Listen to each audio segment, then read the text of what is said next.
planeta, esta pandemia COVID-19. La enfermedad.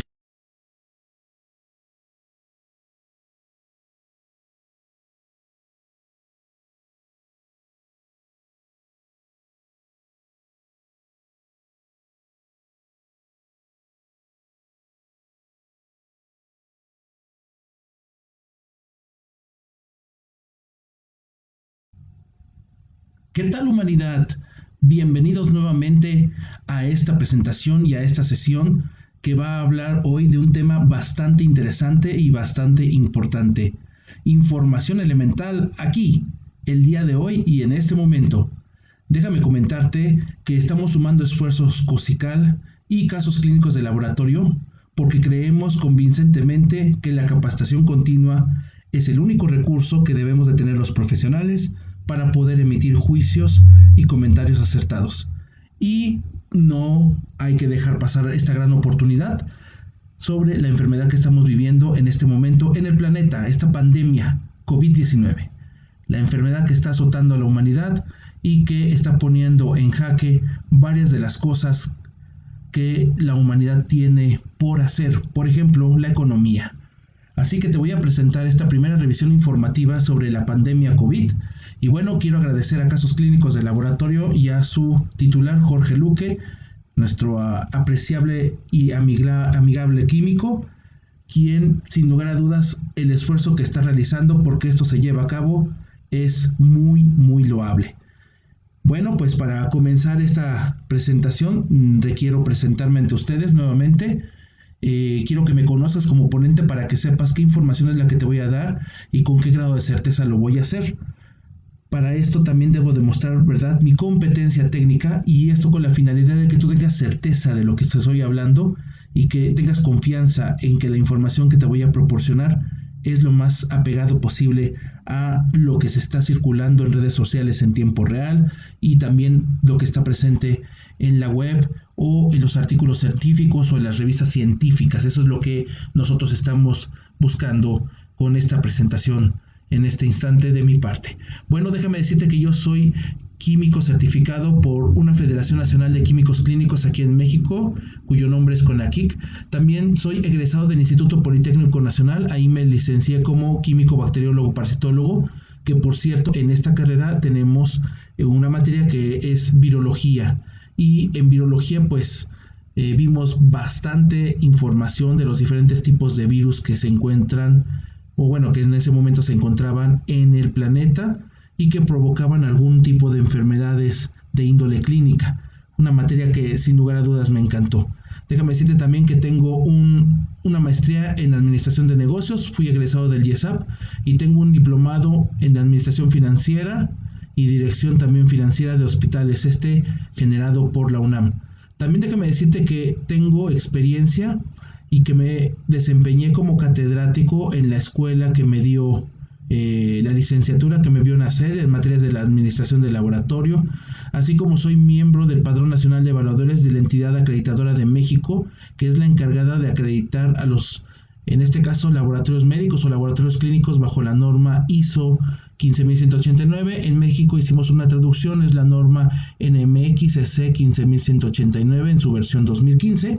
Yo me encargo de evaluar la parte técnica y la parte del sistema de gestión. Por eso es que el rubro en el cual yo estoy dado de alta ante la EMA es como evaluador líder técnico.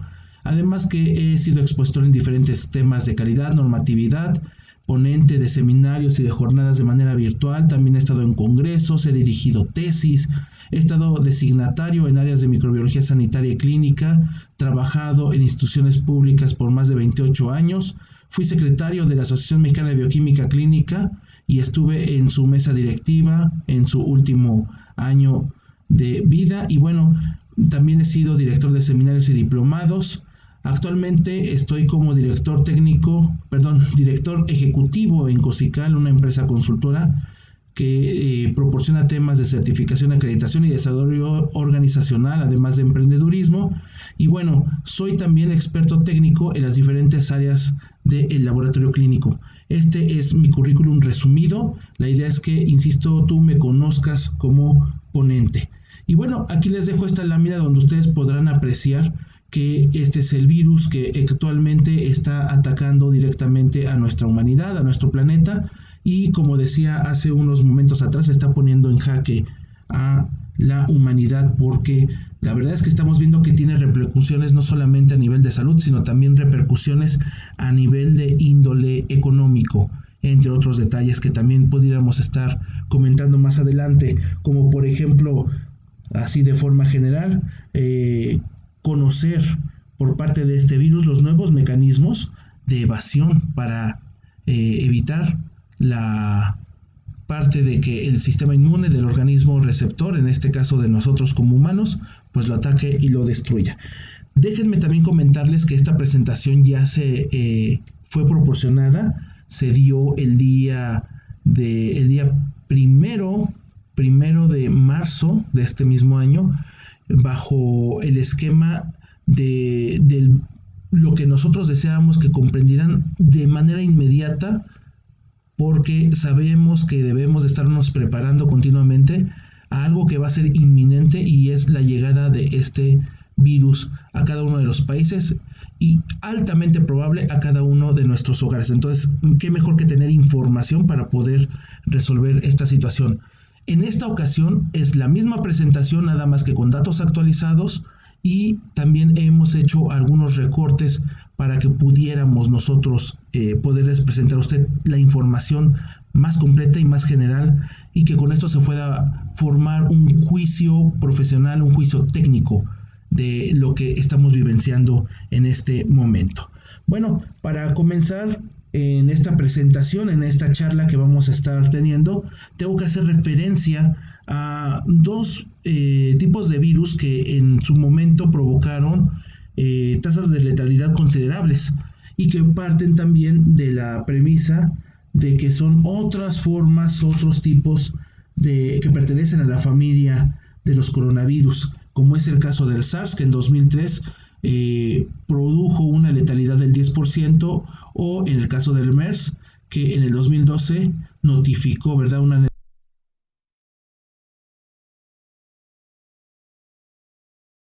letalidad del 34%. El SARS nuevamente en aquel momento tuvo origen en esta parte de Asia, y en el caso de el presentado en Medio Oriente, el MERS, pues se notificó como el país de origen Arabia Saudita. Entonces, en esta ocasión nuevamente le toca a este virus generarse dentro de las condicionantes de una región dentro del país de China, y este virus tiene ciertas características que comparte precisamente con el SARS y con el MERS que anteriormente les había mostrado, y esto es lógico y es obvio porque pertenecen a la misma familia. Bueno, este virus estructuralmente es esférico, tiene de 80 a 220 nanómetros de diámetro, es un virus envuelto que contiene RNA monocatenario de polaridad positiva de entre 26 y 32 kilobases de longitud. Se menciona en la bibliografía que esta longitud que tiene este virus es de las más grandes que presenta la familia de los coronavirus, al menos.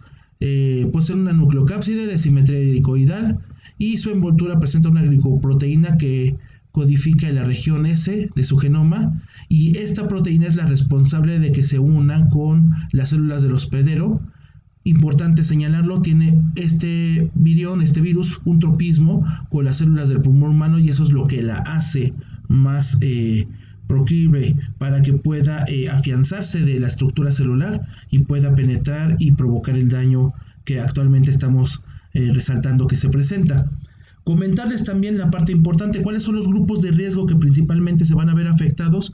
Bueno, se van a ver afectados, tomen nota, los niños y niñas de menos o iguales, ¿verdad? Menos o igual a 5 años de edad. Donde hay que poner especial atención es en los niños que tienen menos de 2 años. Hay que poner demasiada atención porque son grupos muy vulnerables, y seguramente vamos a tener malas noticias si es que les llega a causar la infección. También otro grupo de riesgo vulnerable son los adultos que presentan 65 años de edad o más, aquellos pacientes que tengan enfermedades como EPOC, la fibrosis quística o el asma, algunos pacientes que tengan enfermedades cardiovasculares o nefropatías o hepatopatías, también se van a ver muy considerablemente afectados, al igual que aquellos pacientes que presenten anemia falciforme, que tengan diabetes tipo 1 o tipo 2, ¿verdad? O diabetes gestacional. También aquellos pacientes que se encuentren con una inmunosupresión inducida por medicamentos o que se presenten enfermedades de inmunosupresión, que tengan o que porten el virus de VIH, o la parte más importante para nuestro país y para toda la región en América, pues aquellas personas que tienen obesidad con un índice de masa corporal mayor o igual a 40. Estos son los grupos vulnerables que se presentan en este caso como grupos de riesgo para poder adquirir con mayor facilidad la enfermedad. Entonces, el tema que te traigo el día de hoy, si te das cuenta, es del 3 de marzo del 2020.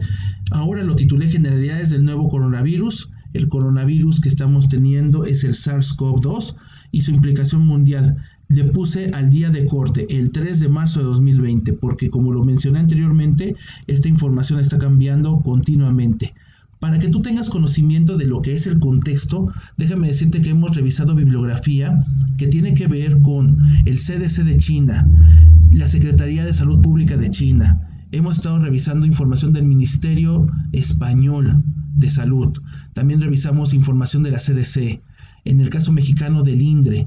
Hemos estado revisando revistas científicas como son las más reconocidas de Lancet y Science, quien rápidamente también hacen publicaciones al respecto de estos trabajos y no menospreciando la parte epidemiológica, ¿verdad? Los lineamientos epidemiológicos de la Organización Mundial de la Salud y de la Organización Panamericana de la Salud, así como también hemos estado consiguiendo información de la IATA, que es el organismo internacional que regula el transporte pues en este caso del flujo de aviones, y también tiene algunos criterios para el transporte de sustancias biológicas. Vamos a hablar rápidamente de ese detalle más adelante.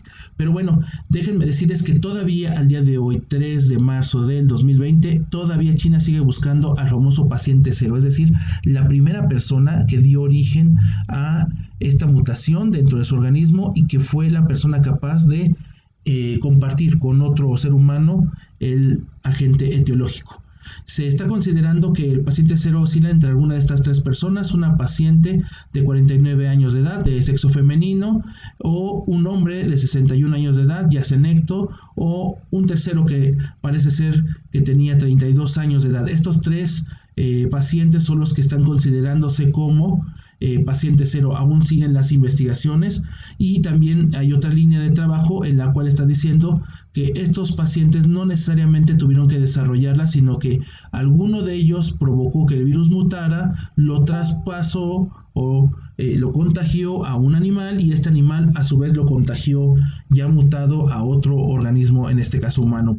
Vamos a ver más a detalle ese punto. Y bueno, al principio cuando se presentaron estos tres pacientes al hospital por la sintomatología que presentaba, por las características que estaban reflejando, pues se presentó el diagnóstico por parte de los médicos de neumonía. Sin embargo, después de que tuvieron el primer muerto e hicieron la necropsia con la finalidad de buscar el agente etiológico, se dieron cuenta que estábamos hablando de otro organismo, de otro agente etiológico completamente diferente. Este organismo se considera, y es certero lo que voy a decir a continuación, que se desarrolló dentro de la localidad de Wuhan y se presentó principalmente en un mercado de mariscos donde se estima en una serie de hipótesis que comenzó el brote. Bueno, también comentarles que un grupo de investigadores chinos publicó en la revista The Lancet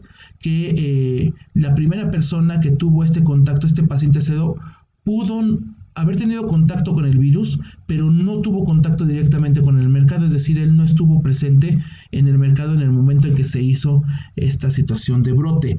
Y bueno, se considera también que es un paciente lo más cercano al paciente senecto que había mencionado anteriormente, que padecía Alzheimer y que vivía cerca del mercado de mariscos, pero no salió ese día pues a hacer la compra o no estaba en esos días haciendo compras en el mercado. Aquí les muestro la imagen del hospital donde comenzaron a llegar los primeros pacientes a ser atendidos. Bueno, también el doctor dijo que otras 3 personas desarrollaron los síntomas los días siguientes y que estos investigadores también hallaron que 27 personas de una muestra de 41 pacientes admitidos en el hospital a comienzos del brote habían sido expuestos al mercado. Por eso fue que se consideró que en el mercado se dio precisamente la infección humano a humano. Lo que la OMS ahorita está diciendo es que es altamente probable que la hipótesis sea de que el brote empezó en el mercado y luego se transmitió de un animal vivo a un humano, y hasta el momento, como bien dice aquí, se considera la más probable. Bueno, la gran mayoría de la información que se encuentra disponible en la red y las revistas científicas serias menciona que este virus es de una zoonosis. Y bueno, aquí les traigo la fotografía electrónica del agente infeccioso, donde podemos ver aquí al famoso coronavirus. En su momento fue catalogado como 2019 nCoV, ¿verdad? Ahora ya sabemos que, de acuerdo a los registros de la Organización Mundial de la Salud, se le conoce al agente etiológico como SARS-CoV-2.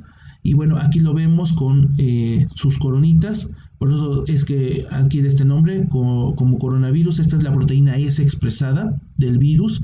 Y bueno, de este lado vemos el interior de la célula donde se está reproduciendo el virus. Aquí se dan cuenta de una vesícula. Al interior de la vesícula se encuentran presentes todos los viriones que seguramente en muy poco tiempo habrían de ser liberados. Aquí el retículo endoplásmico rugoso, donde obtiene ciertas moléculas que le van a dar la configuración para que pueda tener, uno, estabilidad estructural, y la segunda y más importante, una afinidad mayor sobre el tropismo que puede tener a nivel celular. Y bueno, ya con esta información de forma general, muy general, como ustedes pueden ver, la información está fluyendo de manera rápida, ya que estamos teniendo una contingencia de un brote que es ahorita demasiado virulento y que está poniendo en riesgo la vida de varias personas en el planeta. Entonces, dada esta circunstancia, nos estamos planteando como objetivo proporcionarles a ustedes información actualizada, ¿verdad? Tanto al personal clínico como al químico técnico.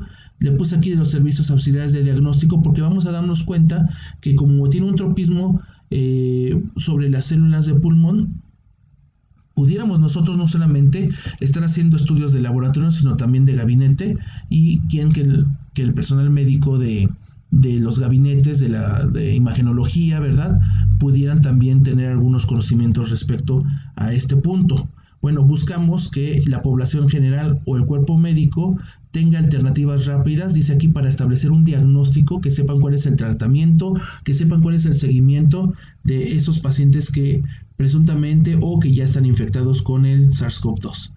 Bueno, aquí también les planteo de forma general una cronología de las actividades que se han presentado a lo largo de este periodo de tiempo, ¿verdad? En este primer cuatrimestre que se está dando, compartiendo de diciembre de 2019, donde China el 31 de diciembre notifica a la Organización Mundial de la Salud que se presentan varias enfermedades respiratorias humanas y que están vinculadas con un mercado de mariscos y de ganado en la ciudad de Wuhan. El 7 de enero se descubre que existía un nuevo virus, ¿verdad?, ya confirmado con la fotografía microscópica de la familia coronavirus, o coronavirus aquí denominado coronavirus de Wuhan, y se conoce al nuevo agente infeccioso que se identifica como un nuevo, como decía aquí, coronavirus de Wuhan, pero que ya es llamado SARS-CoV-2. También se le dio este nombre, ¿verdad? 2019, N de nuevo, CoV de coronavirus. Ahora bien, el 30 de enero del 2020, el Comité de Emergencias de la OMS ya declara emergencia de salud internacional por el brote de este virus. Se presume nuevamente que es de origen zoonótico en esta misma fecha. Y bueno, el 12 de febrero de 2020, a través de su secretario, la Organización Mundial de la Salud menciona que el nombre de la enfermedad se debe denominar como COVID-19. Entonces hemos estado repitiendo continuamente esto, más que nada en las pláticas que he dado de forma muy activa. En mi país, en México, he dicho que la enfermedad se denomina COVID-19 y que el agente etiológico es el SARS-CoV-2. para que ustedes lo tengan presente también. Bueno, el 2 de febrero, esto era lo que circulaba por parte de la Organización Mundial de la Salud, esta era la fuente, y aquí presentaba las características del virus y los diferentes tipos de coronavirus que se estaban generando. Como podemos ver, hay algunas características que están compartiendo. En este caso en particular, otros tipos de coronavirus que son parte de la familia del SARS-CoV-2 es el 229E Human Coronavirus, el NL63 Human Coronavirus, para los coronavirus beta, ¿verdad?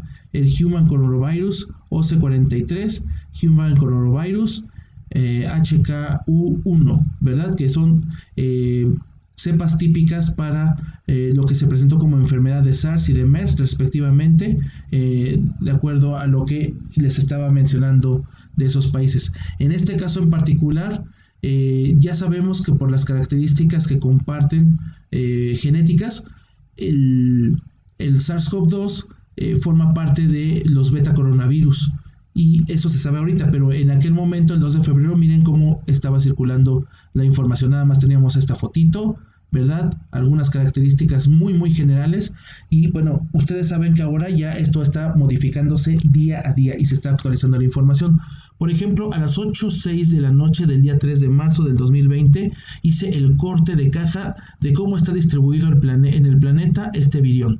Y entonces estamos viendo que hasta esta fecha está 92.891 casos confirmados y de decesos hasta ahorita tenemos 3.197. Hasta ahorita a las 8:06 p.m.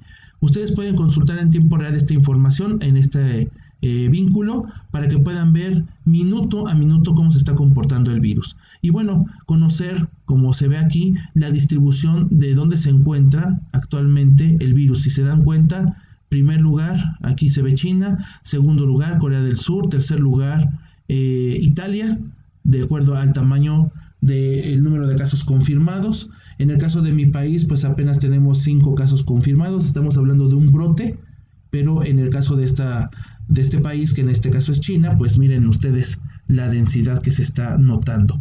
Y bueno, aquí les traigo, por decirlo de alguna manera, el top 10 de los países que presentan el mayor número de casos confirmados. Miren ustedes ahorita, China, Corea del Sur, Italia, luego sigue Irán, el crucero, que ustedes recordarán en las noticias salió que se presentaron pacientes con este tipo de enfermedades, Japón, Francia, Alemania, España y bueno, Singapur. Y en el caso de nuestro continente americano, esta información la obtuve de la Organización Panamericana de Salud. Ya está pues ahorita con esta información en tiempo real al 3 de marzo de 2020. Miren ustedes, Brasil con 2 casos confirmados, Canadá tiene 27 casos, Canadá ya pues se dan cuenta no tiene muertes, República Dominicana 1 caso, en el caso de Ecuador 6 casos, en el caso de México 5 casos, ¿verdad? Y en el caso de Estados Unidos, bueno, ya tenemos 60 casos confirmados y aquí ya presentamos pacientes o seres humanos que están muriendo a causa de este virus. El 1 de marzo yo les había mostrado a ustedes la información de cómo se estaban moviendo las tablas, ¿verdad? De la prevalencia de este tipo de coronavirus, y estábamos detectando que, si se dan cuenta, no hay mayor modificación o mayor cambio, siguen siendo los mismos países. Y también es importante señalar que también presentan algunas características otros países que pareciera ser que no están directamente con un número de casos importantes, como en el caso de México. Miren ustedes, aquí tenemos en esa fecha, la fecha era el 1 de marzo del 2020, apenas 4 casos confirmados, y bueno, países que apenas como Qatar tienen un solo caso confirmado al corte del 1 de marzo de 2020. Bueno, también déjenme decirles que en esta página, que en el link que les compartí anteriormente, el país China está siguiendo en tiempo real, les decía yo a ustedes, paso a paso cada actividad que se presenta con este virus y lo están registrando. Ellos se están volviendo la fuente de la información para todos los demás países. Por ejemplo, el día 5 de febrero, aquí ellos registraron que un bebé de 6 meses de nacido había sido infectado. Y así como varias informaciones han estado sobresaliendo y los médicos chinos y el Ministerio de Salud Pública de China, así como el CDC de China, ¿verdad?, han estado proporcionando información también en tiempo real para que los demás países se vayan preparando y vayan tomando acciones preventivas. Y bueno, si habláramos de la taxonomía viral, ya entrando de lleno a lo que es el virus, aquí les muestro información de cuál es su taxonomía viral, y a grandes rasgos comentarles que los coronavirus son una familia de virus que, bueno, causa la infección en seres humanos, ¿verdad? Y hay una gran variedad de animales, y en una gran variedad de animales que también pueden ser portadores. Se considera que es el agente etiológico de una enfermedad zoonótica, ¿verdad? Zoonótica, perdón, y que actualmente pues está afectando al ser humano, presentando cuadros clínicos semejantes a lo que en su momento fue el SARS y el MERS. Y bueno, aquí les estoy mostrando ya la estructura un poco más grande. Déjenme decirles que la estructura que ustedes están viendo tiene que ver con la conformación en tercera dimensión. Es una estructura tridimensional de la representación de el SARS-CoV-2, y bueno, aquí vemos que tiene diferentes proteínas expresadas, como por ejemplo la glucoproteína S, también la proteína M, la hemaglutinina esterasa, pues aquí está la membrana de envoltura, el RNA, la proteína N y bueno, la proteína E. Tomen nota, colegas. Fíjense, la glucoproteína S, o también conocida como Spike, es un monosacárido unido por asparagina, que aquí lo muestro en una estructura pues representativa, ¿verdad?, cuya función es la adhesión celular, reconocimiento celular, y también le brinda la estructura celular. Esta proteína está presente en la membrana plasmática de la célula hospedera, entonces de ahí la tiene. Es un trímero y pesa de 180 a 220 kilodaltones, ¿verdad? Bueno, también estamos viendo la proteína M. Esta pesa de 20 a 35 kilodaltones, es una proteína de membrana y provoca la forma esférica del virus e interactúa también con la proteína N. También vemos aquí que está la hemaglutinina esterasa y en este caso esta glucoproteína pesa 65 kilodaltones y es la que causa la hemaglutinación y la actividad de acetilesterasa al momento de tener contacto con la célula hospedera. Y bueno, aquí vemos la proteína N. Esta proteína es de nucleocápside. Esta nucleocápside se encuentra fosforilada, pesa de 50 a 60 kilodaltones y es la que le da la forma helicoidal al material genético, que en este caso es de RNA. Y bueno, este virión mide de 120 a 160 nanómetros, en promedio está midiendo unos 100 nanómetros, tiene RNA monocatenario de polaridad positiva, y bueno, también tiene de 27 a 32 kilobases de pares, de bases, ¿verdad? Y como les comentaba hace un momento atrás, es considerado de los viriones más grandes. Para que pueda realizarse su replicación se adhiere en el extremo 3', y una vez que este virión está, que el material genético está solo dentro del citoplasma de la célula hospedera o en torrente sanguíneo, o que estuviera expuesto solamente el RNA, se considera, según la Organización Mundial de la Salud y los registros de China, como altamente infeccioso. La nucleocápside tiene una distancia, ¿verdad?, de 9 a 11 nanómetros. Y bueno, la tasa de reproducción base de este virus es de 1.4 a 3.8. Así es como está clasificado actualmente. Muy bien. Ahora, es importante comentarles que este virus, nada más para que dimensionen cuál es la virulencia que tiene, si lo comparáramos contra el SARS, una persona que contrajera SARS infectaba a 4 personas.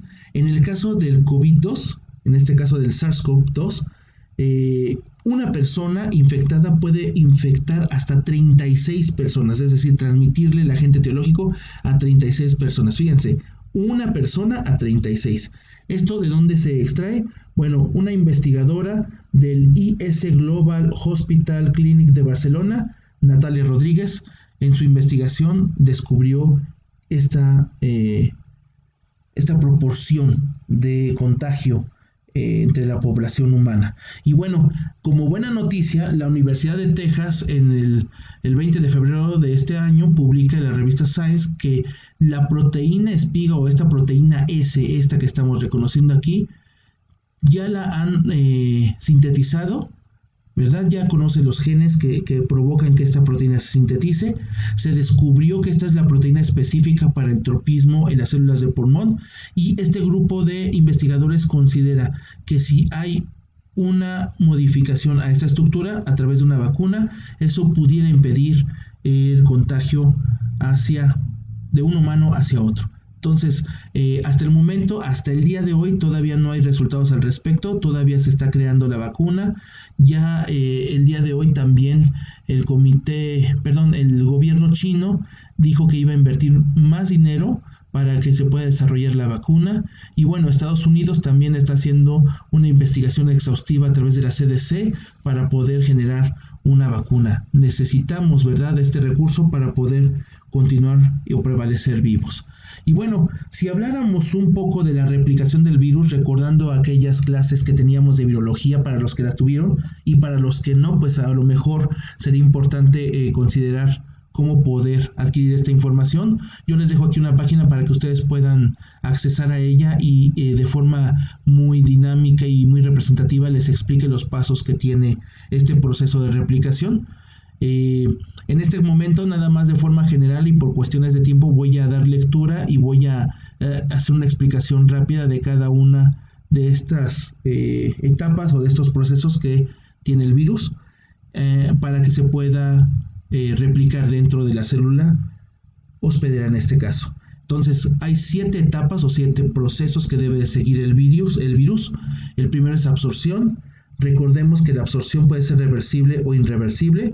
La diferencia entre una y otra es la atracción electrostática que se presenta en la absorción reversible, y en el caso de la irreversible, recordemos que es la unión de receptores tanto del virión como de los receptores que se encuentran presentes en la célula hospedera. Este es el caso, ¿verdad?, de el SARS-CoV-2. Es una absorción irreversible. Posteriormente llega la penetración, ya que la proteína S reconoce el epítope de la célula epitelial. Se fusiona tanto la membrana celular como la membrana del virus, se fusionan, y esto lo que provoca es liberar el virus con una lisosoma, ¿verdad? Lo que hace este virus, ya una vez liberado, recordemos que es de cadena positiva. La cadena positiva implica que tenga un RNA mensajero, entonces se van a hacer copias de RNA mensajero. Esta proteína, que es el lisosoma, lo que va a hacer es transformar el ARN o el RNA positivo en RNA negativo para que a su vez se pueda generar RNA positivo, y una vez que se tenga esta estructura que es el ribosoma, sintetice ya el virus para que posteriormente pueda ser encapsulado y posteriormente envuelto. Esta proteína L de cada virus de RNA positivo conforma de 5 a 7 cadenas de RNA negativo. Algunas de ellas tienen éxito y se encapsulan y se envuelven, otras de ellas no, se quedan desnudas, y esta es la situación que les comentaba anteriormente. Es la fase o la etapa más peligrosa del virus, que se encuentre desnudo. Y bueno, finalmente adquiere de la célula epitelial, si pudiéramos omitir este RNA y ahora lo viéramos como que se incorpora, lo que hace es la cápside toma proteínas de la membrana epitelial, expresa la proteína S y entonces se libera, se desprende de la célula epitelial el virus, ¿verdad?, generando un sinnúmero de viriones. Ahora, estos viriones, mientras el organismo lo reconoce para síntesis de anticuerpos, pues van a estar contagiando o infectando a otras células.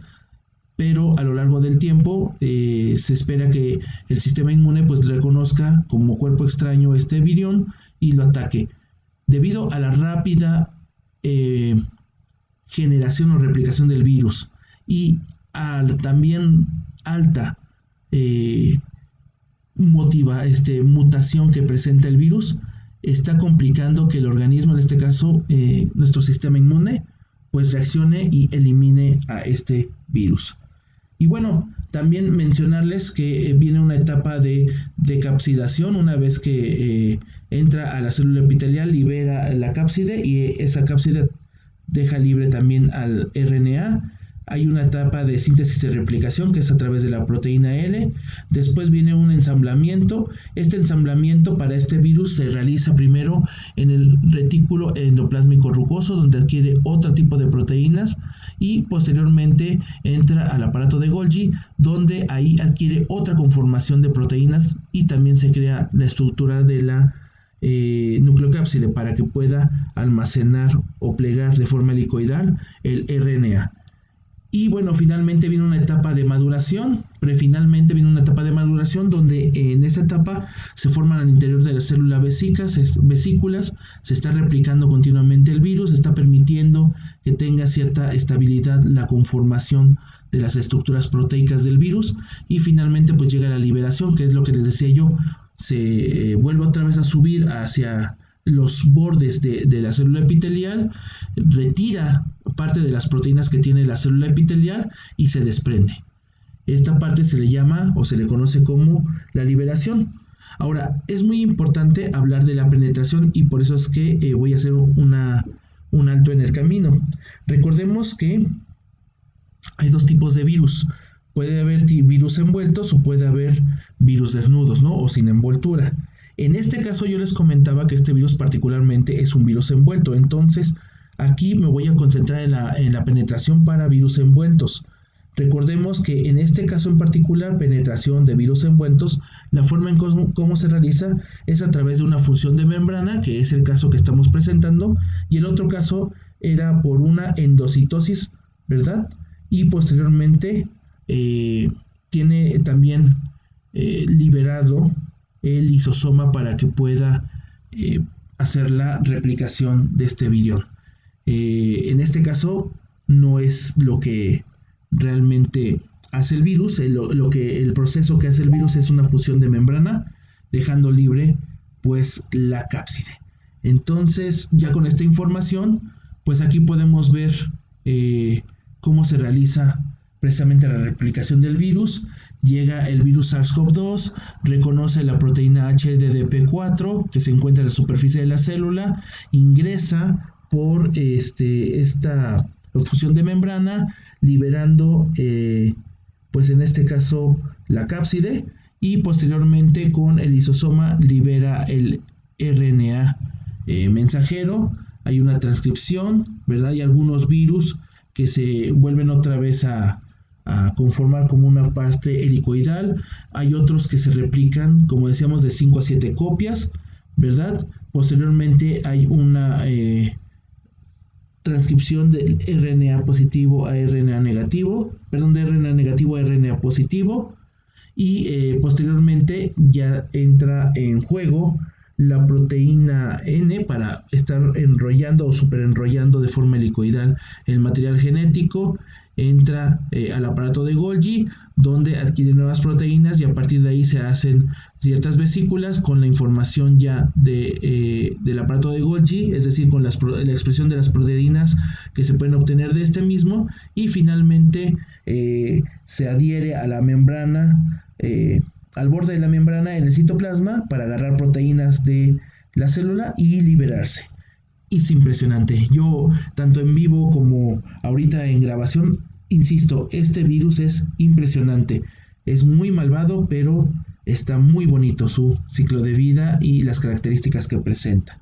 Bueno, para entrar ya más en detalle y en contexto, una vez que se libera el virión, entra en contacto con otra célula, provocando el mismo proceso que hice mención hace un momento en los 7 procesos o en las 7 etapas para la replicación del virus. También comentarles que del primer paciente muerto se hizo una biopsia y de esa biopsia se obtuvieron cortes de pulmón, de hígado y de corazón, donde identificaron que tanto en hígado como en corazón no se habían presentado lesiones significativamente importantes, pero sí en el caso del tejido de pulmón, donde ya había lisis celular, había un infiltrado de monocitos y también había presente un proceso inflamatorio. Eso fue lo que se resaltó en pacientes que presentaron infección con el virus SARS-CoV-2. Y bueno, ¿cómo está la clínica? De acuerdo a la información que ahorita está manejándose en todo el planeta, tenemos conocimiento de que el periodo de incubación es de 2 a 14 días después del contagio. El mecanismo de transmisión hasta ahorita, las tres grandes teorías, es una zoonosis, un contacto humano-humano a través de la saliva, ¿verdad? Y también puede ser un contacto directo, esto es con fomites, es decir, superficies que se encuentren posiblemente contaminadas con pues gotas de saliva o con condiciones en las cuales favorezca el crecimiento del virus. En un estudio que realizó el Dr. Wang en el hospital que les había mencionado allá en la ciudad de Wuhan, determinaron e identificaron ciertos síntomas característicos de la infección por el virus del SARS-CoV-2. Aquí muestro algunos de ellos. Está la fiebre, se presenta también la tos, ¿verdad? Se presenta también, como en este caso, la fatiga. En el caso de la cuestión de vías aéreas altas, se presenta estornudos, flujo nasal, ¿verdad?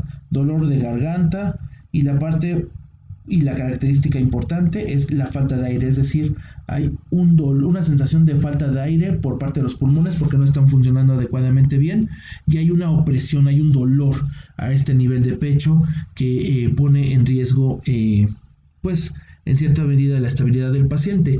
También comentarles que hay algunos datos que arroja esta investigación donde si hay una infección de tipo gastrointestinal, pues se va a presentar diarrea, puede presentarse también o proliferar de manera muy significativa como grupo de riesgo a aquellos que tengan insuficiencia renal o que tengan una disminución de glóbulos blancos, ¿verdad? Estos son las características, los signos y síntomas para poder identificar que un paciente está enfermo de SARS-CoV-2. Obviamente tenemos que hacer estudios para descartar otro tipo de diagnósticos. En este caso, el diagnóstico que más se apega, más se asemeja, es neumonía. Entonces, este mismo doctor, registrando las características que presentaban los pacientes al momento de acudir al hospital pues para ser tratados, vieron que el 98.6% de los pacientes tenía fiebre, el 69% tenía astenia, ¿verdad? Entre los más resaltables, el 59.4% tenía tos, ¿verdad? 39.9% anorexia y de ahí hacia abajo, ¿no? Mialgias, disnea, tos con expectoración, dolor de garganta, hasta el 9.4% presentaba mareo y cefalea el 6.5%. También se le puede hacer una placa de lo que es el dorso, la parte donde se encuentra los pulmones, pues para ver qué tanto se encuentra presente la lesión en este tipo de órganos. Y hablando de hallazgos de laboratorio, miren ustedes el comportamiento que tiene. En el caso de la biometría hemática o la hematimetría, dice aquí, pues presenta leucocitosis, leucopenia, solamente el 9%. Me voy a enfocar en los que tienen mayor porcentaje. Neutrofilia, linfopenia, ¿verdad? También los pacientes pueden presentar anemia y en el caso de la coagulación hay un TTP disminuido, un tiempo de protrombina parcial activado disminuido, así como un tiempo de protrombina disminuido. El dímero D se encuentra elevado, esto está indicándonos que puede haber alguna lesión posible a nivel de hígado, ¿verdad? En el caso de la bioquímica, pues la albúmina muy baja, hipoalbuminemia, las transaminasas elevadas, al igual que la bilirrubina. El BUN se encuentra elevado, la creatinina elevada, el CK elevado. Si se dan cuenta, el comportamiento que presenta la bioquímica es sistemático y obviamente va desarrollado o va asociado a una baja en las defensas, ¿verdad? Para poder atacar a este agente infeccioso. Ahora, hablemos un poquitito de las muestras biológicas que se requieren para que se pueda hacer el diagnóstico ¿cómo se llama? De este virus, del SARS-CoV-2. Recordemos que hay dos tipos de paciente, el paciente que es sintomático y el paciente que se encuentra asintomático.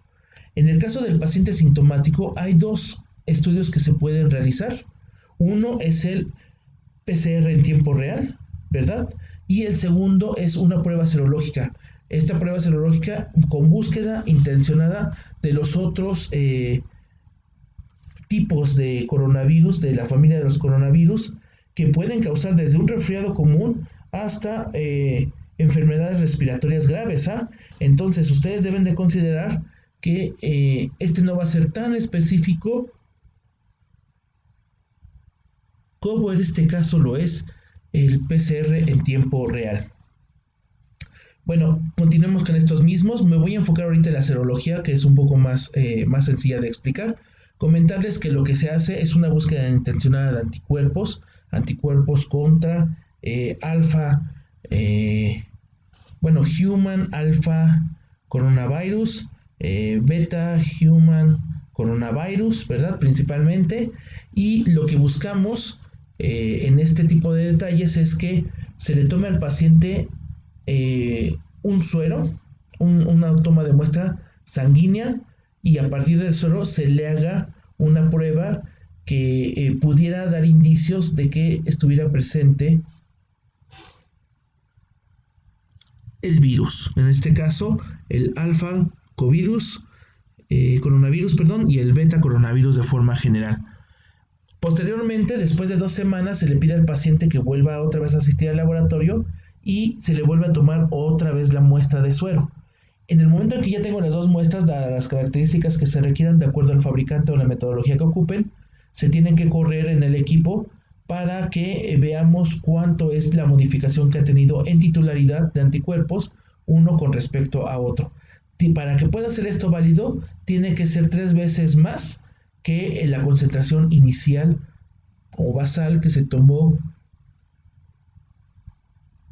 para este tipo de virus. Si es el caso de que aumenta 3 veces más, entonces podemos confirmar que el paciente está infectado por coronavirus.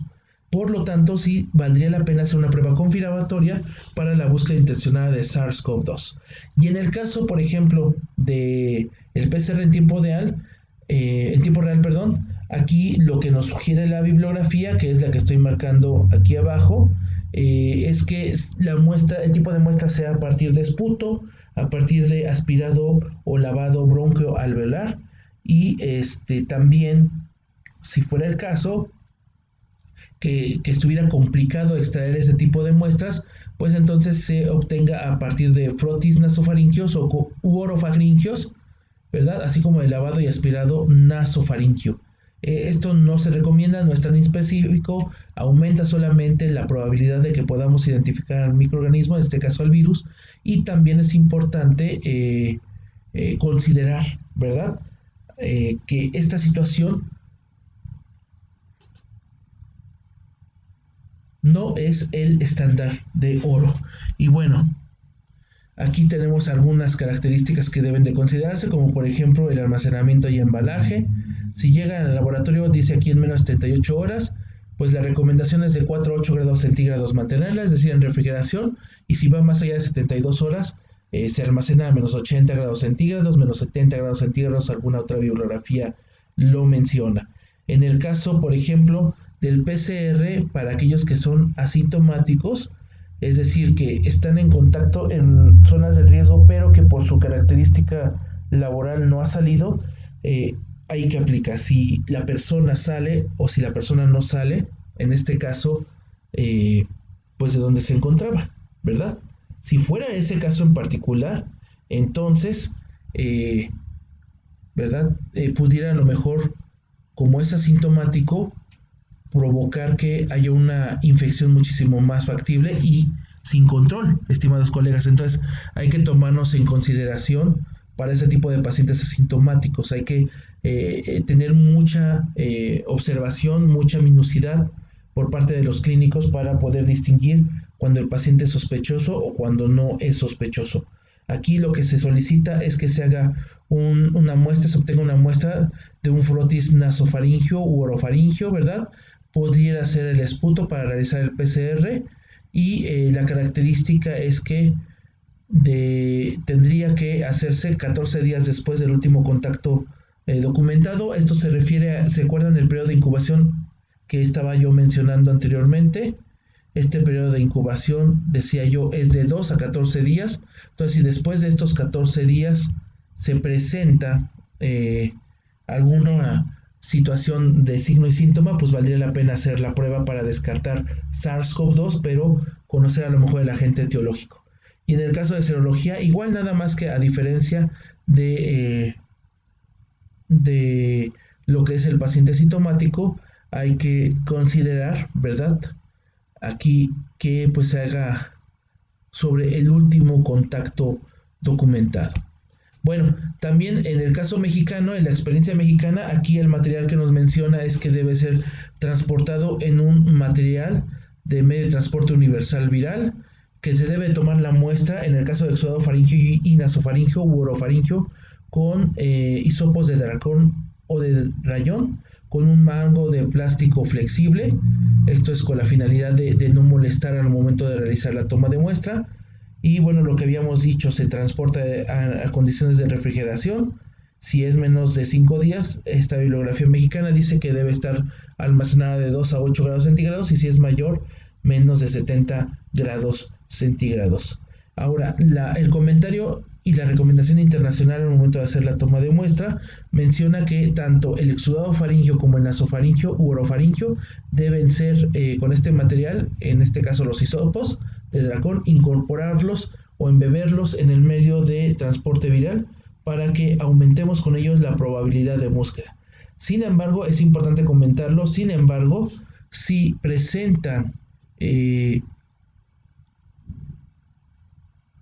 alguna evidencia o algún mecanismo en el cual pudiera estar presente el microorganismo, puede ser considerado como un agente importante para su búsqueda intencionada. Hay otros tipos de muestras que podemos conseguir, como el lavado bronquialveolar, el aspirado traqueal, o si el paciente ya falleció, pues la biopsia de pulmón. Hasta el momento, la muestra de elección, la muestra estándar o la muestra que más se recomendaría que pudiera ser analizada sería una muestra de esputo, pero si fuera considerado complicado, pues entonces el exudado nasofaríngeo o el lavado bronquialveolar pudieran ayudar al respecto. Ahora, aquí les pongo qué lineamientos sugiere los organismos internacionales para que ustedes en su laboratorio tomen en consideración al momento de que se instale la parte de la cuestión de atención a los pacientes que presenten la enfermedad. Quiero profundizar al respecto. Voy a citar, como les mencionaba en la anterior presentación que hice el 1 de marzo, el caso mexicano, el caso que tenemos nosotros aquí en México. En lo que ustedes están leyendo este detalle, esta laminilla en particular, esta diapositiva, les comparto que en México nuestra legislación dice que cuando hay una infección emergente, nosotros debemos de instalar a nivel del Sistema Nacional de Salud un comité de ética. Si lo extrapolamos a cada una de nuestras unidades de diagnóstico, en este caso laboratorio clínico, laboratorio médico, o si estamos en un hospital, deberíamos de crear el famoso comité de, en este caso, epidemiología. Este comité de epidemiología debe sentar las bases para que podamos, los que trabajamos en esa área, tomar en consideración lineamientos para que sepamos cómo proceder ante una contingencia de este tipo. Todos los países, una vez que presenta pues brotes de esta enfermedad, seguramente lanzarán lineamientos pues para que la población guarde la calma y aparte tenga un comportamiento homogéneo que impida un descontrol desde un punto de vista sanitario. En ese caso en particular, ustedes colegas deben de considerar que es importante crear un comité de ética, de epidemiología, cuyos puestos deben de estar conformados por un presidente, un vicepresidente, un secretario, ¿verdad? Y vocales.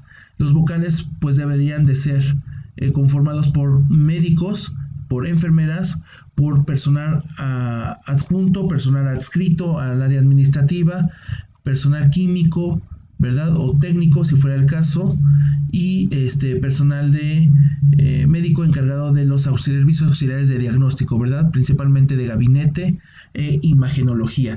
Ya una vez que se instala ese comité, entonces lo que hace es dictar los lineamientos para que en ese hospital o en ese laboratorio se lleve a cabo un mejor control. ¿Qué es lo que se hace? Bueno, primeramente se establecen algunos temas para la capacitación del personal que ustedes deben de acuerdo a la bibliografía que se encuentra circulando, considerar. Un ejemplo claro, pues tendría que ser generalidades de el coronavirus, ¿no? Y ahí me apunto yo y por favor considérenme. Posteriormente, tendría que ser temas acerca de lo que es los lineamientos, de las recomendaciones a nivel internacional, qué es lo que dice el gobierno de tu país, en este caso la experiencia mexicana, que es lo que nos recomienda el gobierno o la Secretaría de Salud, ¿verdad? O los ministerios en otros países de salud, que es lo que recomiendan, y posteriormente ya generar con esta capacitación las condiciones tanto de infraestructura como de mobiliario específico para atender a ese tipo de pacientes en particular. En el caso de nosotros, lo que recomiendan los organismos internacionales es que ocupemos mascarillas NIOSH N95 o N100, una protección con gogles. Lo recomendable también aquí es que sean caretas, ¿verdad? Con esto con la finalidad de evitar que haya una penetración del virión a través de los ojos. Una bata desechable de manga larga, un doble par de guantes de nitrilo, se tiene que poner los dos guantes de nitrilo en cada mano, y bueno, una cinta microporosa pues para unir el guante con la bata desechable de tal manera que impida el acceso de alguna por ejemplo saliva o alguna cuestión húmeda, ¿verdad? Que pudiera facilitar que el virus se encuentre presente.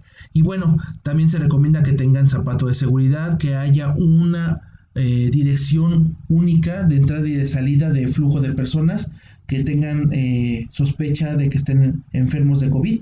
Y bueno, también comentarles que deberíamos de tener un sitio o un lugar para poder atender a este tipo de pacientes y seleccionar dentro de nuestro laboratorio específicamente a personal que va directamente relacionado con la atención precisamente de estos pacientes.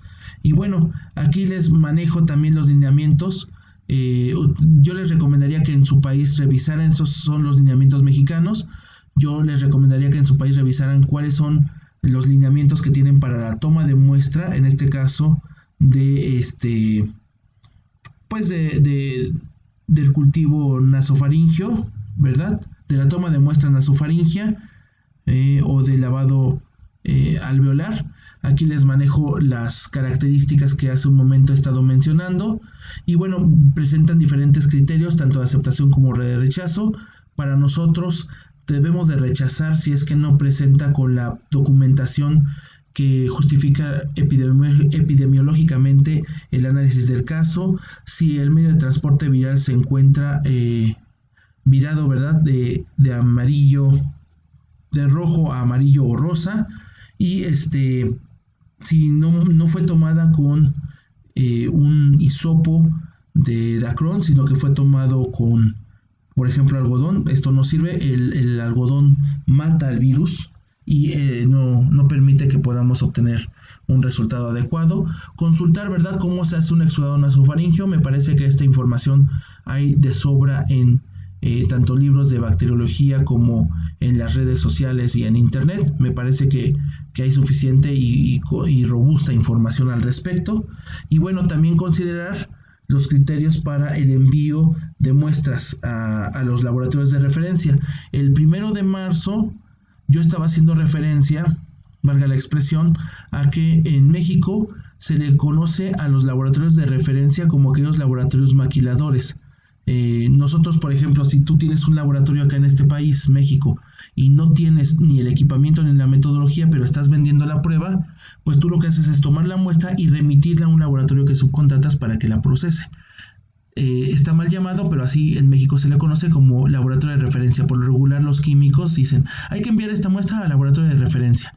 Pero en el caso mexicano solamente existe un laboratorio de referencia como tal a nivel del Sistema Nacional de Salud, que es el INDRE. Este es el laboratorio de referencia. El INDRE actualmente tiene la cepa SARS-CoV-2 y es el único que puede hacer la confirmación del virus SARS-CoV-2. Así que para los mexicanos que nos están escuchando, si escuchan en el territorio nacional que hay algún laboratorio que dice que tiene la prueba, pues déjenme decirles que tendría para hacer la prueba confirmatoria de la enfermedad de COVID-19, tener el microorganismo, en este caso el SARS-CoV-2, directamente recibido, ¿verdad? O directamente enviado de China. En este caso no es cierto, solamente el INDRE lo tiene. Y bueno, lo que tenemos en los laboratorios clínicos son kits de diagnóstico, ¿verdad? O estuches de diagnóstico con reactivos para los diferentes tipos de coronavirus. Haciendo, insisto, la alusión a que si es positivo para alguno de estos coronavirus que inicialmente explicaba, los alfa y los beta coronavirus humanos, si sale positivo, entonces es altamente probable que tenga SARS-CoV-2, pero solamente así. No se tiene que reportar como prueba confirmatoria, sino como prueba presuntiva. Y al respecto de las condiciones de almacenamiento y embalaje, yo les recomendaría que consultaran a la IATA, porque la IATA tiene los lineamientos mucho más específicos de cómo transportar sustancias biológicas, y en el caso del SARS-CoV-2 se tiene que transportar como sustancia biológica de categoría B, así se le conoce. Y entonces las características que tiene que presentarse al momento de que se va a enviar este paquete debe de estar de la siguiente manera. Miren, punto número 1, los hisopos o la muestra debe de estar en un tubo primario que a su vez está contenido en un contenedor secundario. Al interior entre el tubo primario y el secundario tienen papel absorbente de grado clínico. Posteriormente se etiqueta y se le pone el símbolo de RPBI. Este contenedor secundario se pone en una hielera con refrigerantes o congelantes para que se mantenga la temperatura de refrigeración la muestra, o en su defecto, si va a llevar más tiempo, yo les recomendaría que coloquen hielo seco. También me hicieron la observación y me parece que sí fue cierta, porque la vez que lo hice funcionó. Colocaron hielo y le pusieron sal, y la sal provocó que el hielo y el frío se mantuviera por más tiempo. Les puedo pasar el dato, yo lo hice y confirmo que sí funcionó. Y bueno, ya una vez que tengamos esto ya armado, ¿verdad? La hielera se pone en una caja que a su vez tiene unicel. Una vez que ya se coloca la caja, se pone la tapa, se cierra la caja de unicel, la caja de cartón, y se envía a los diferentes, medios de transporte que se tienen para paquetería. Y bueno, ¿dónde se realiza la prueba de SARS-CoV-2? La gran mayoría de los laboratorios que trabajan muestras de bacteriología, son considerados como un nivel de bioseguridad tipo 2. ¿De dónde se obtiene esta información? ¿Dónde se las digo? Del manual rojo de la OMS, así es como yo lo identifico, ¿verdad? Es el manual de bioseguridad de la OMS. En ese manual menciona qué características debe de tener los diferentes niveles de bioseguridad. Aquí yo voy a mencionar algunas, porque para poder trabajar este tipo de virus necesitamos que tenga un nivel de bioseguridad tipo test, como este caso, donde podemos ver que hay dos puertas, hay una regadera que puede ser de gas o puede ser de agua para limpiar la parte externa que estuvo en contacto con el virus, ¿verdad? Al interior debe de tener tanto las paredes como el techo pintura epóxica lavable, ¿verdad? De color blanco. El piso debe de ser antiderrapante, también se recomienda de color blanco. Los bordes de las esquinas deben ser sanitarios, es decir, curvos, para evitar la presencia o el acumulamiento de polvo que provoque que se presente otro tipo de microorganismos. El flujo de aire debe de ser continuo, es decir, debe de haber una entrada y luego debe de haber una salida, no debe de haber un intercambio de flujo de aire al interior. Deben de tener campana de bioseguridad, también deben de portar su equipo de protección primario, si se dan cuenta aquí. Y mencionaba también el 1 de marzo que si ahorita estamos en contingencia, la recomendación internacional es que se hagan mantenimientos exhaustivos cada 15 días con rotación de germicidas o desinfectantes, como lo conozcan ustedes, ¿verdad? Y evitaría con ello que el virus se encuentre presente, ¿verdad?, en las superficies, por lo tanto que pudiera actuar como un fomite al entrar en contacto un humano con el objeto. Y por otro lado, evita, ¿verdad?, en cierta medida que haya otro tipo de microorganismos que proliferen. Entonces, si me regreso al anterior, las condiciones importantes que hay que señalar es que la salida de aire puede estar o no con filtros EPA, ¿verdad? Esto tiene que ver con la localización de la salida de aire. Hay algunos lugares donde las características estructurales no permiten y podrían comprometer la limpieza del aire, por lo tanto se requiere un filtro ahí. Otra sería en la antesala poner una ducha. En este caso en particular, necesitamos ver cuáles son los agentes etiológicos que se manejan dentro de este laboratorio, así como el tratamiento de efluentes. En el caso de sistemas de televisión de circuito cerrado, comunicación en 2 sentidos, entre otros detalles. Puede ser que sí o puede ser que no lo tengan. Los laboratorios de bioseguridad de nivel 3, pero miren lo que sí deben de tener: aislamiento del laboratorio. Ojo, colegas, si hay alguien que dice, no, nosotros vamos a habilitarlo en tal lugar, de acuerdo a los criterios internacionales, ustedes no pudieran hacerlo así, no pueden habilitar espacios. Necesitan aislar por completo el laboratorio. Aislar por completo el laboratorio. Y también otro detalle importante es esta doble puerta, ¿verdad?, con la finalidad de garantizar que el material que yo trabajé se va a quedar dentro, ¿verdad? Se va a quedar dentro del laboratorio, va a ser contenido ahí y va a evitar ser propagado cuando salga el ser humano. Bueno, en México nosotros tenemos protocolos de envío y embalaje de muestras, decía hace un momento atrás, y tenemos protocolos de diagnóstico por parte de nuestro laboratorio de referencia, que es el INDRE. En este caso en particular, los laboratorios en general deben de tener pruebas presuntivas para detección de coronavirus por PCR en tiempo real. Ojo, los laboratorios van a tener kits para coronavirus en general. Ninguno de los laboratorios en México, principalmente señalo esto, ninguno de los laboratorios en México tiene la prueba confirmatoria para SARS-CoV-2. Ninguno, hasta el día de hoy, que es 3 de marzo. No existe eso. Pero si da positivo para alguno de estos coronavirus que tenemos, o para influenza B, adenovirus, ¿verdad? En este caso, metaneumovirus.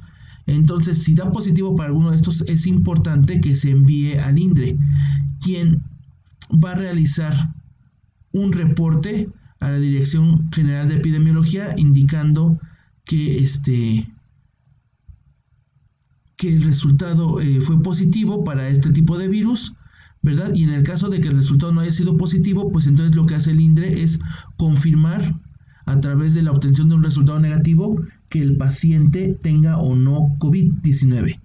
Por lo tanto, el laboratorio de referencia sí tiene PCR en tiempo real para el virus en particular, que es el SARS-CoV-2. Si este resultado es positivo, entonces se mete a la persona en cuarentena, ¿verdad? Se aísla por completo y se reportan los resultados a la Dirección General de Epidemiología. También es importante mencionarles para el caso mexicano que el INDRE actualmente cuenta con una capacidad instalada de 96 muestras diarias que pudiera estar realizando si es que hubiera una contingencia mayor, que ya no fuera un brote, que fuera, por ejemplo, una epidemia. Y bueno, tenemos actualmente el reactivo disponible para hacer 1000 muestras, para procesar 1000 muestras. Por ejemplo, en el caso del SARS, en tiempo real, tenemos, dice aquí, 1000 muestras. En el caso de los sistemas Luminex, tenemos para 1500 pruebas y se puede realizar pensando en que el servicio se brinde las 24 horas del día. Entonces, ¿qué te recomiendo hacer, colega? Que investigues bibliográficamente cuáles son las características que debe de presentar el laboratorio que vas a ocupar para hacer el procesamiento de la muestra y pues también reportar tu capacidad instalada. Finalmente, acerca del laboratorio, déjenme decirles que hay que poner en consideración otras características para que tomen nota, colegas. Por ejemplo, que el laboratorio debe estar separado de las zonas del edificio, que se puede circular sin restricciones, eso es importante. Las dobles puertas que mencionaba, las superficies, suelos y techos deben ser impermeables y fáciles de limpiar. También las ventanas, si es que presentan, deben estar cerradas herméticamente. La idea es que no presenten ventanas los espacios para este tipo de bioseguridad. Del laboratorio de bioseguridad nivel 3, debe de haber un sistema de ventilación, decíamos, unidireccional, y bueno, que puede o no tener filtros EPA dependiendo de las características. También debe de haber gabinetes de seguridad biológica, ¿verdad? Que en el caso de nosotros debe de tener, en el caso de un laboratorio de seguridad nivel 3, debe de tener filtros EPA. Y bueno, hay información de sobra para poder diseñar y dar cumplimiento a un laboratorio de tercer nivel, considerando especificaciones muy particulares para su diseño. Comentarles que los institutos de referencia de los diferentes países que se encuentran en el mundo, que tienen, como en el caso del INDRE en México, la cepa SARS-CoV-2, hay protocolos aprobados para el diagnóstico oportuno y confirmatorio del SARS-CoV-2. Por ejemplo, sin nada de estar mencionando marcas, no tengo preferencia por ninguna marca, simplemente es el ejemplo que está en las redes sociales, en internet, ¿verdad? Esta marca está promoviendo este kit para poder hacer el análisis directamente del virus. También tenemos otros equipos para el nuevo coronavirus, ¿verdad? El kit de detección, donde a través de PCR en tiempo real, pues se puede estar realizando la identificación de este virión. Básicamente, el protocolo de detección en el laboratorio es que tiene como objetivo detectar 3 marcadores de los diferentes genes, que es el gen N, el gen E y un gen que se conoce como RDPP. RDPP. Estos 3 marcadores de los diferentes genes se tienen que tomar en consideración como búsqueda para que podamos confirmar la presencia o la ausencia del virus SARS-CoV-2. En el caso de las proteínas, los genes para las proteínas E y N son característicos para tamizaje de beta coronavirus humano. Entonces, si da positivo, en este caso para este reactivo, para los genes E y N, es muy probable que estemos hablando de un beta coronavirus, ¿verdad? En el caso de el gen RDPP, en ese caso en particular, bueno, es RDRP, perdónenme, es RDRP, ese es el gen. En este caso en particular es específico para SARS y por lo tanto, si es positivo para este gen, entonces estamos infiriendo directamente ya que presenta el paciente SARS-CoV-2. No sé si recuerden que se realizó esto mismo cuando se presentó una contingencia de influenza en México y en todo lo que fue algunas partes del mundo. Había reactivo por una casa comercial farmacéutica para detección de influenza tipo A y tipo B. Si el paciente daba positivo para influenza tipo A, en automático se consideraba como un caso sospechoso de influenza tipo A1N1.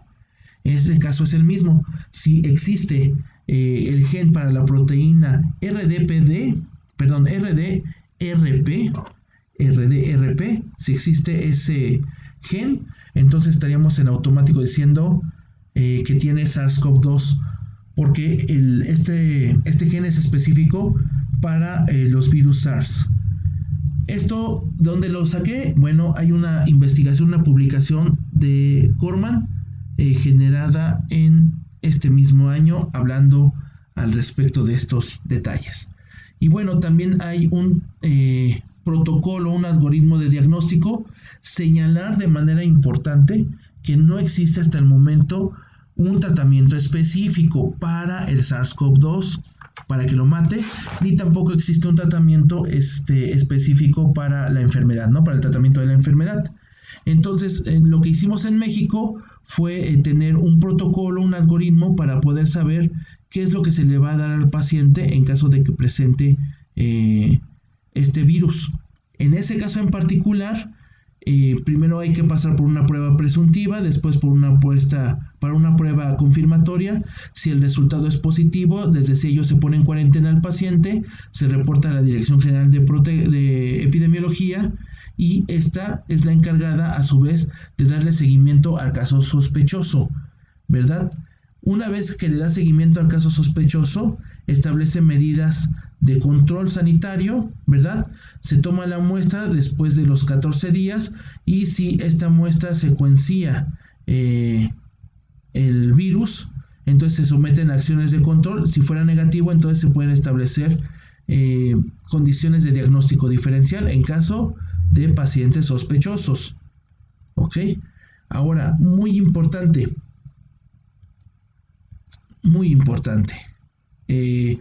la forma en cómo se tiene que vestir el personal. Miren, aquí lo importante es que tengamos de conocimiento las barreras de protección biológica del personal expuesto al virus, en este caso en particular.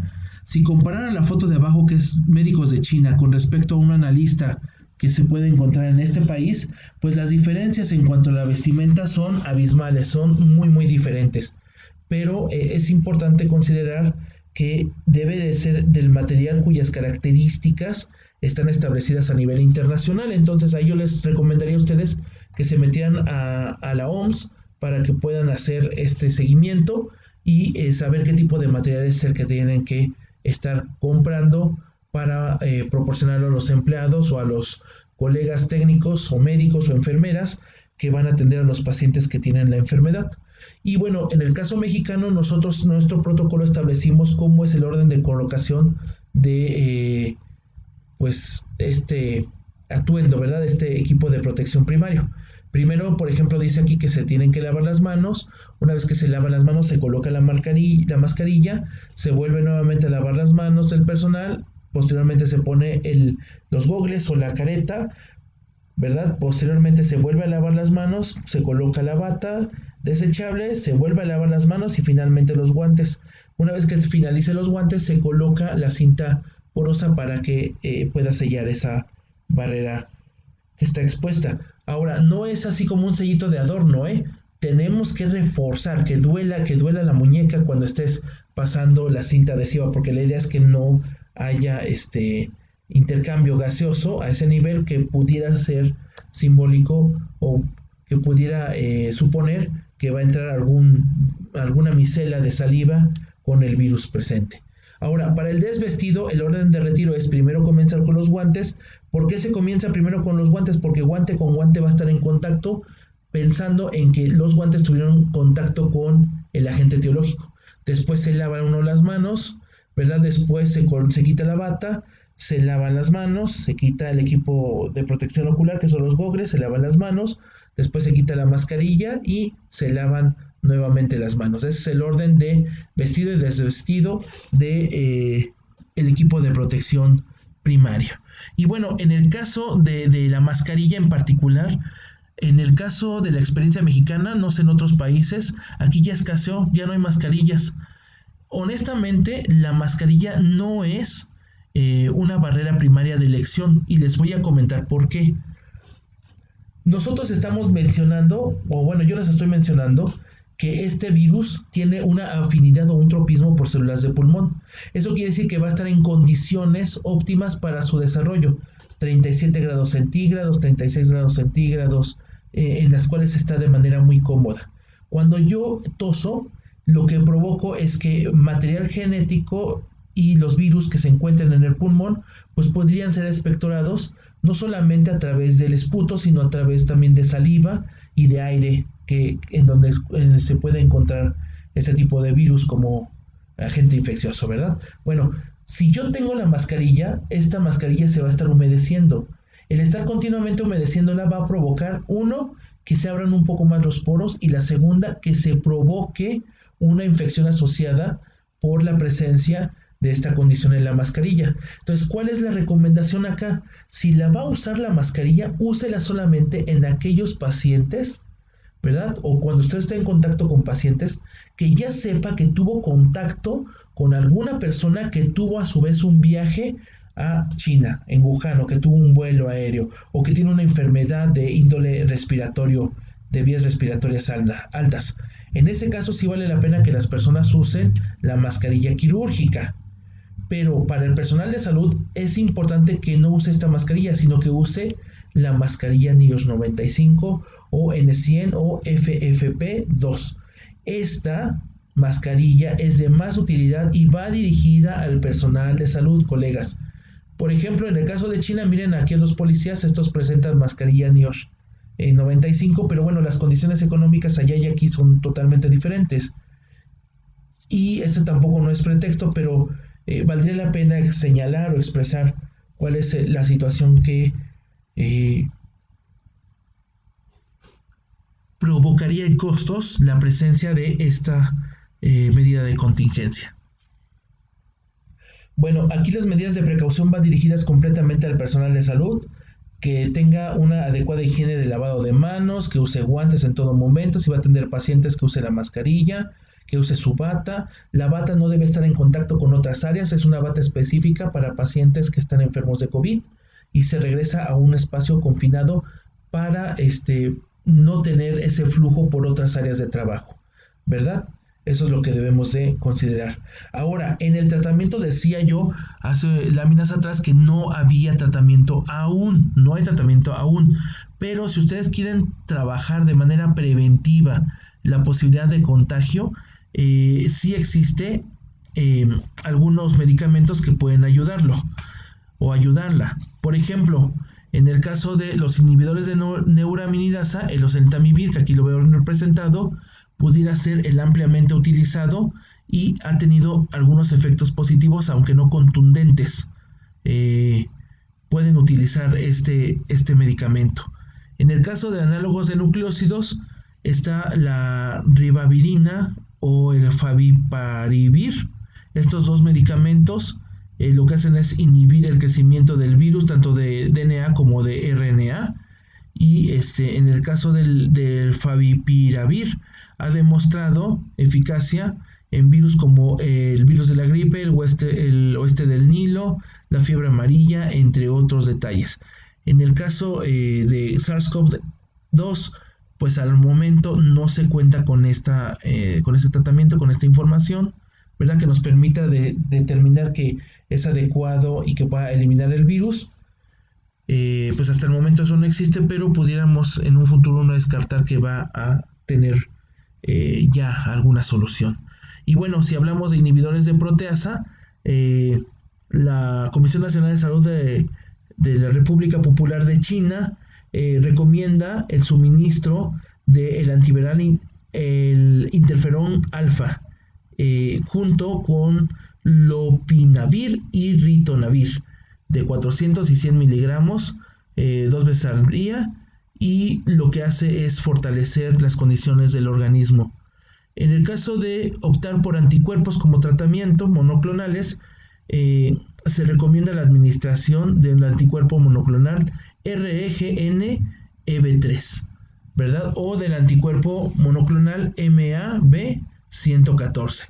Estos dos anticuerpos pueden apoyarnos para poder abatir el contagio y los efectos que tiene sobre el cuerpo. Es como cuando se echan un tecito para aliviar el resfriado. Es lo que estamos haciendo, es como un paliativo, pero no está quitando la enfermedad. Y finalmente, otros medicamentos. En el caso de otros medicamentos, aquí pudiéramos estar considerando que no es lo más recomendable, ¿verdad? El, se me fue el nombre, déjenme recuerdo. Eh, la cortisona, no es recomendable la cortisona o el uso de cortisona, aunque hay algunos médicos en algunos países que pues la trabajan como otro medicamento de control. Las recomendaciones de forma general para el equipo de salud son las que ustedes ven en pantalla y en lo que ustedes están leyendo yo les informo las recomendaciones para los viajeros, apegarse a los protocolos que dicen los medios de transporte, avión, barco, camión o en este caso los que manejen las secretarías que controlan el flujo vehicular, ¿verdad? Eh, Aquí se le invita al público viajero, a que se proteja las vías respiratorias altas y que evite en la medida de lo posible pacientes que estén con enfermedades de vías respiratorias. Si hablamos de puntos de entrada principales como el ingreso y egreso de puertas del aeropuerto, como ejemplo, aquí lo que recomienda la OMS es que se verifique, se someta a una revisión de temperatura para descartar posibles contaminaciones con otras personas. Imagínense, recuerden esto, coronavirus, una persona infecta a 36, para que lo tengan muy muy presente. Y bueno, también poder conocer si no hay alguna afectación por parte del personal a lo largo del tiempo por haber estado expuesto con una persona con posible coronavirus. Y finalmente, si hay alguna persona que está por recibir trasplante o transfusiones, lo que se recomienda, de acuerdo a lo que menciona la Organización Mundial de la Salud, así como el Consejo de Europa sobre la calidad y la seguridad de los órganos destinados al trasplante, ¿verdad? Que sería la GESITA, mencionan que requerimos después de los 14 días volver a pasar por un segundo tiempo de incubación, que sería hasta 28 días, y si el paciente no ha desarrollado la enfermedad, en ese momento se traspasa el órgano o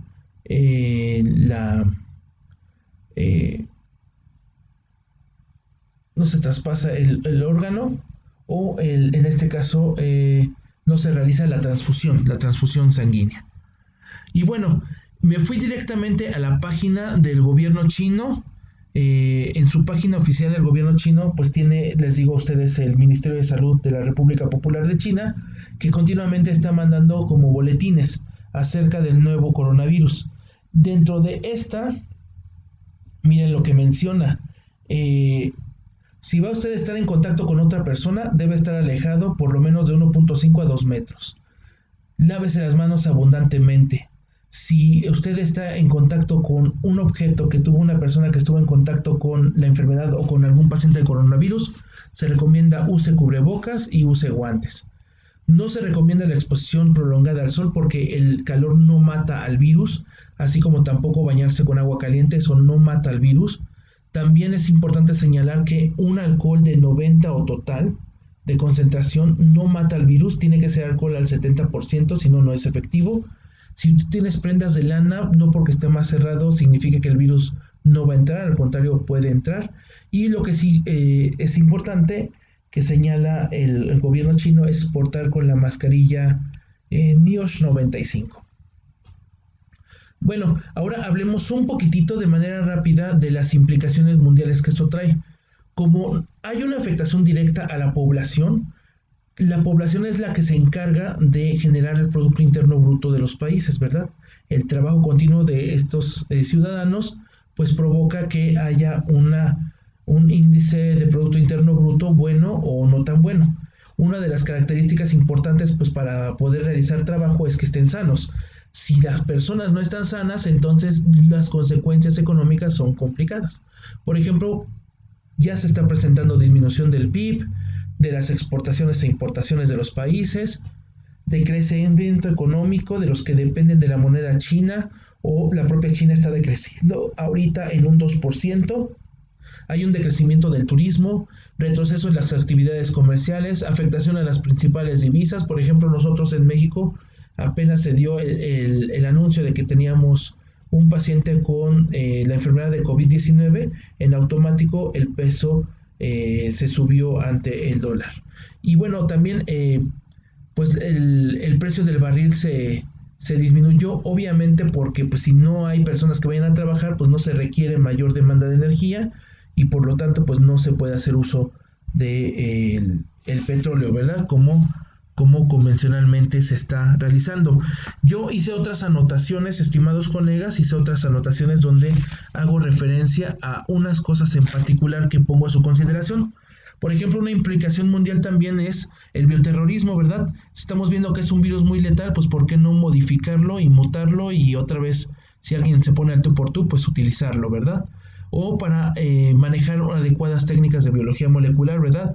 Hacer secuenciaciones, establecer los primers, los oligos, ¿verdad? De tal manera que sean más específicos para este virión y sus posibles mutaciones, o como decíamos, conocer los nuevos mecanismos de evasión o los nuevos mecanismos de resistencia de este virus a ciertos antibióticos. Estas son las implicaciones mundiales que se pueden presentar. Ahora, también es importante considerar un detalle.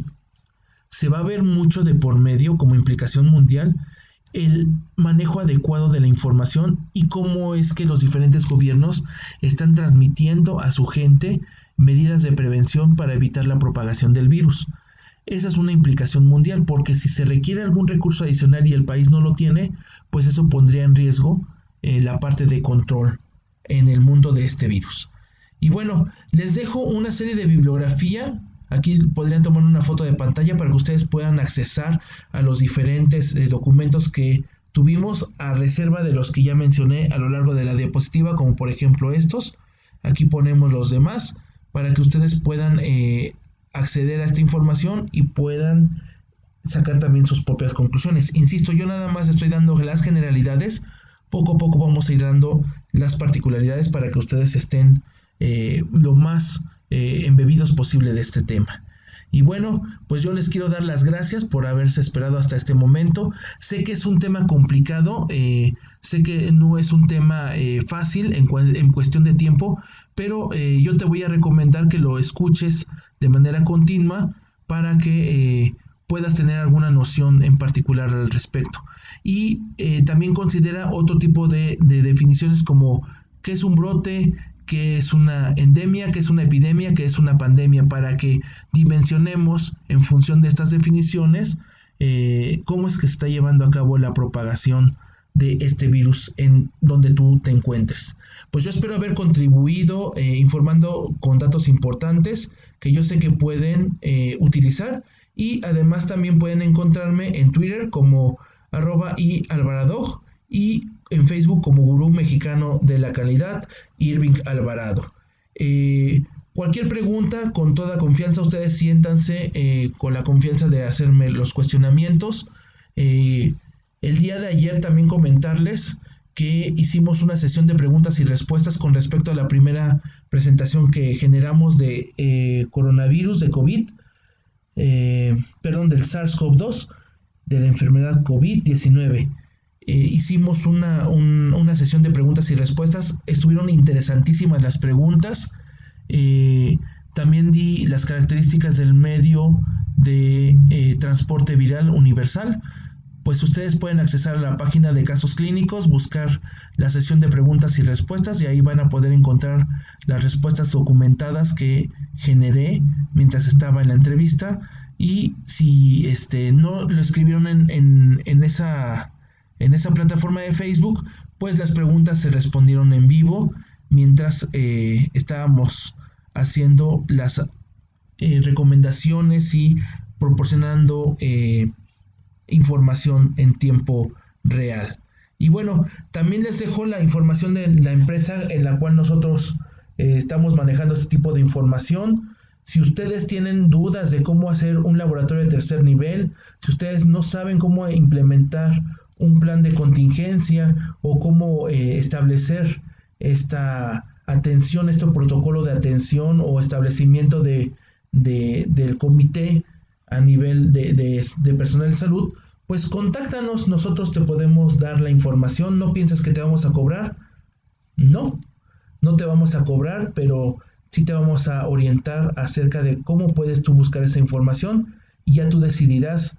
Nosotros te podemos apoyar en el diseño de los espacios físicos para poder hacer precisamente el, eh, el diseño, no solo de la estructura, sino también de la parte metodológica para abordar y analizar esta cepa de SARS-CoV-2. Bueno, pues te repito mi nombre, Irvin Alvarado González. Me dio un gusto que estés aquí conmigo. Y vamos a pedirle a Jorge que el día de mañana suba otra presentación que tiene que ver con el plan de contingencia, pues para que tú estés embebido. Si tienes alguna pregunta sobre esta presentación, por favor déjame los comentarios abajo, déjame tus preguntas, pues para que yo te documente y te informe en tiempo real. Realmente, colegas, por lo menos en México, me he estado dando cuenta que hay mucha información falsa, hay mucha información que pareciera lógica, pero pues que no tiene sentido, ¿no? Y también me preocupa mucho que el personal médico y el personal adscrito al personal médico no maneje términos correctos, se compliquen las situaciones y no puedan saber qué hacer. Eso es importante. Así como también aquellos laboratorios que dicen que tienen la prueba confirmatoria cuando en realidad no lo es. Yo los invitaría a que entren, si están en México, a la Secretaría de Salud de México, pues para que puedan obtener información de los comunicados en tiempo real. Y bueno, mis estimados colegas, les agradezco mucho haber puesto atención nuevamente. Yo me despido, me retiro. Muchísimas gracias, pásenla bonito, tomen sus precauciones, creen sus planes de contingencia familiares y laborales y nos estamos viendo el día de mañana para proporcionarles mayor información. Que tengan muy buena noche. Hasta la vista.